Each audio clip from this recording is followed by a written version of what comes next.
America, my name is Osei-Frimpong. There's a reason why we don't let people sell themselves into slavery.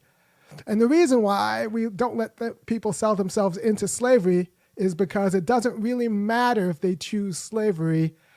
They are not choosing their freedom, so that act is not an act of freedom.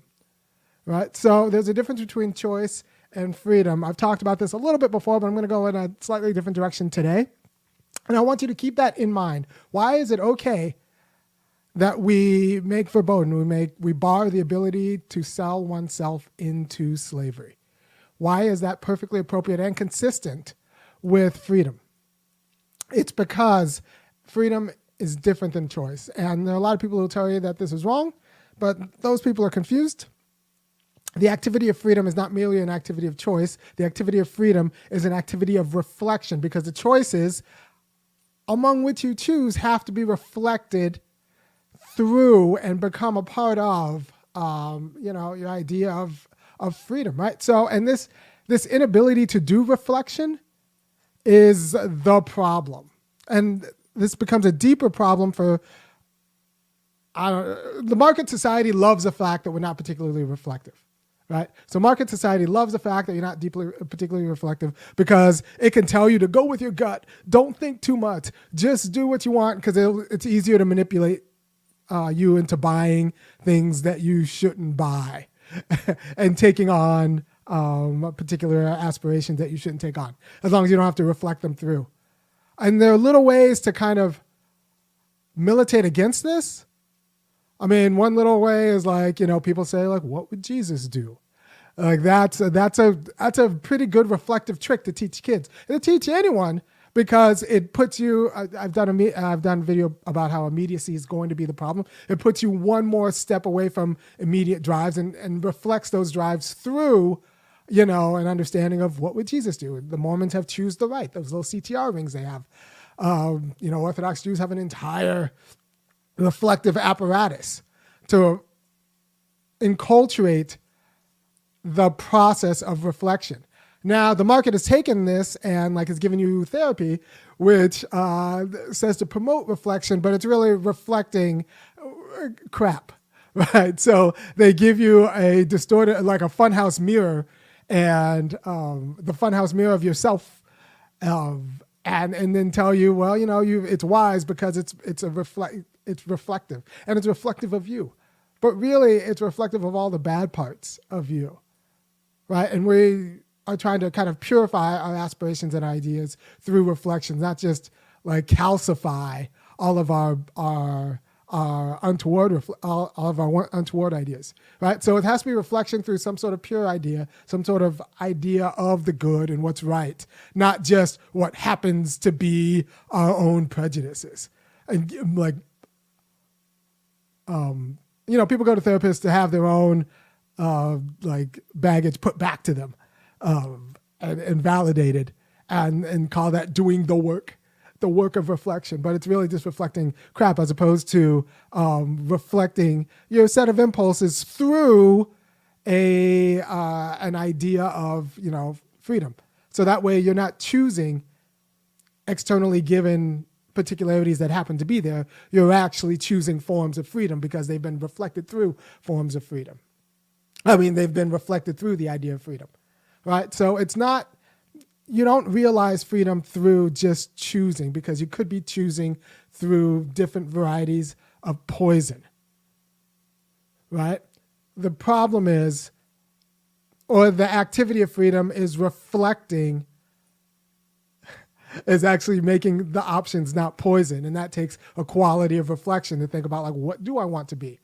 What should I do? What actually does freedom entail? How is, so that when you choose any one of these options, since those options have already been processed through a reflective process, you are actually choosing different forms of freedom. And since freedom comes in varieties, you can choose different varieties of freedom.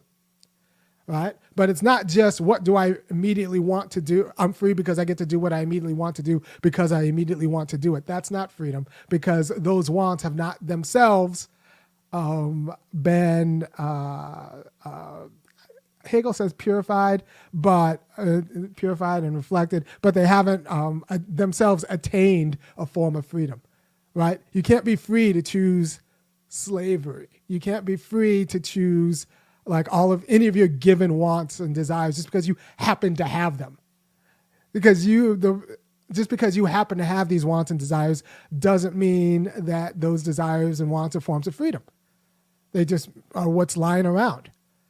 So until you do the activity of reflecting the desires and impulses and sets of desires you happen to have through the idea of freedom, those desires and impulses that you happen to have are external to your self-determination. You are taking on a particular identity that happens to be there.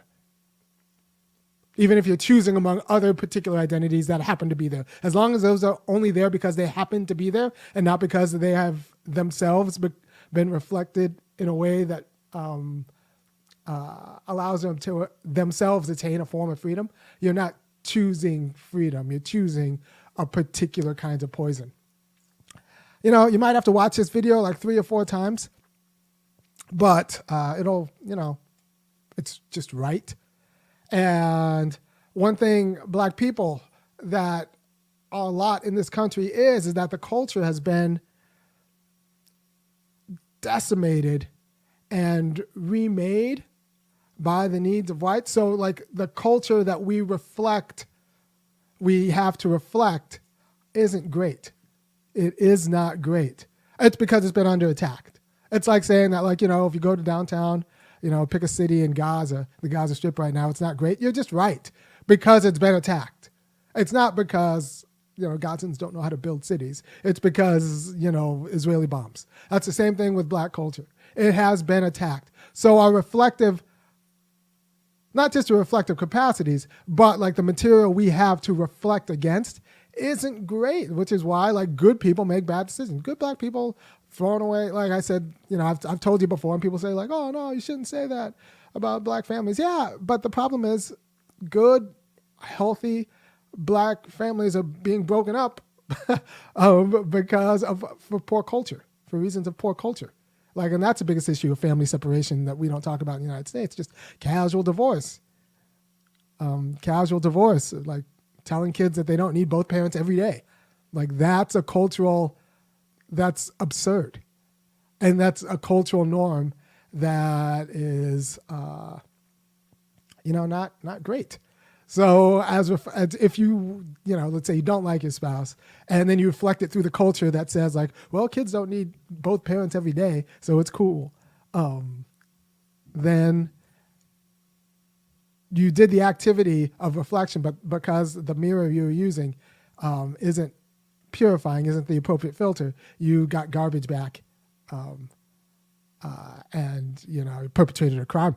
And I think this is a form of child abuse that's just been enculturated. So we need to actually, I don't want to say subordinate choice, but understand that choice is not the key to freedom. It's this reflective capacity and activity, the activity of reflection that is the freedom-giving activity, is the freedom-conferring activity, is a part of self-determination. The choice, once you have all of your options of forms of freedom, the actual choice is actually like not that big of a deal. The activity is reflecting upon given material through the idea of freedom.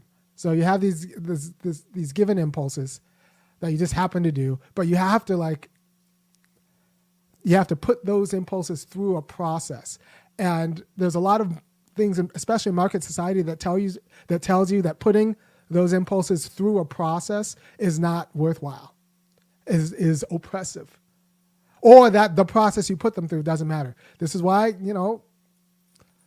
communities with real culture understand this and make the process part of the culture, and don't just tell people, well, just your freedom's in choosing. No, your freedom's in choosing things that you have already put through in a process. And different traditions will say, we'll argue about how much the process has to be transparent to the person who's putting it through the process. I think the process should be very transparent. I'm a philosopher. I think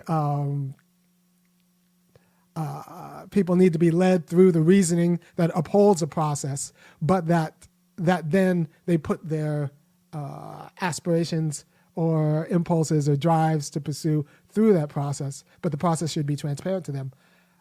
Other people will say that, like, oh, you don't need to understand the process. Just, make sure that your parents approve of your spouse, or your parents approve of your job, or that,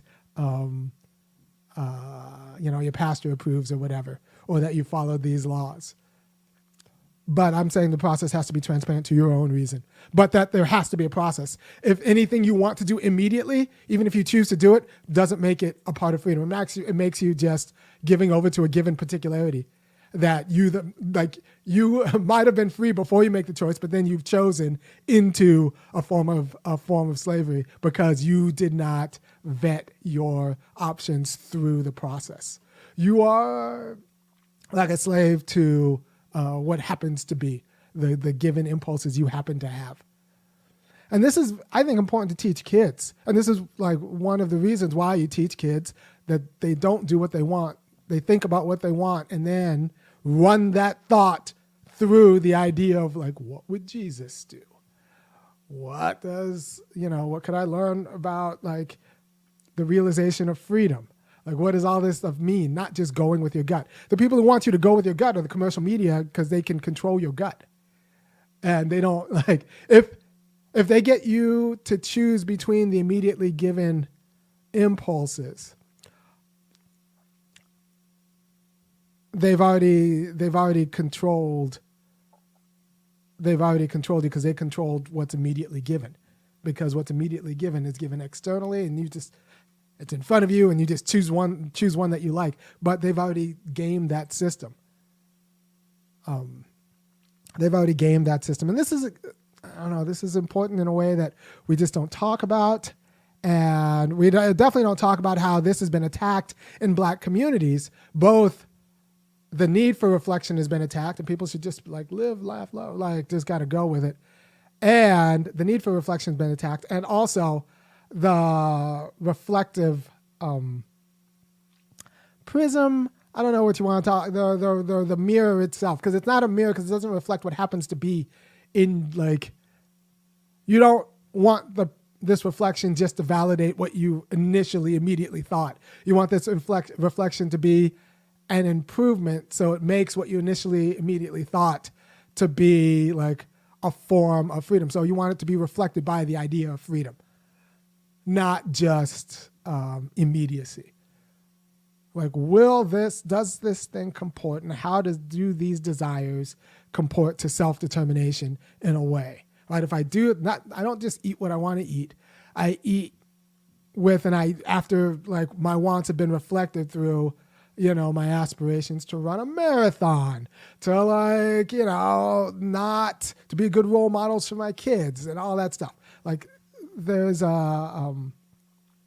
if you want your actions to be of a piece with self-determination, there has to be a reflective process between the initial impulse and the action. And that reflective process has to itself be pretty well informed. If it's well informed by tradition, that's better than not being informed at all. That's better than going with your gut. And I say this because this is unfortunately a really countercultural message, because the culture tells you just like freedom is being able to choose among things you want, not being able to, the conditions of reflection and the education required to reflect, and not just knowledge, because you can know a lot of things, but not actually do the quality of introspection that's required to actually find the wisdom in the things you know. This is why AI can't do the quality of reflection I'm talking about, right? So yeah, this is important because, people think freedom is about choice, but freedom is actually about not reflective capacity and those conditions. And then actually, once you've done all the reflection, your choices, like what you choose, they're all going to be forms of freedom. Like, it doesn't, the actual choice doesn't really matter, because the work has been done in the reflection that weeds out and shapes the options among which you even think are viable as not just merely given, but themselves forms of freedom. So you're choosing yourself. And if you don't do that, you're just choosing forms of slavery and calling that freedom and then being confused about why you're choosing forms of slavery. Right? Thank you for your time. By the way, not a lot of people talk like this. I think more people should. If you appreciate what I'm doing, go ahead and go to www.funkyacademic.com. Kick in $5, $15, or $50 a month, and I'll keep doing what I'm doing. Monday, I'm going to talk about screens. I don't know why people think that it's okay to put screens in front of kids.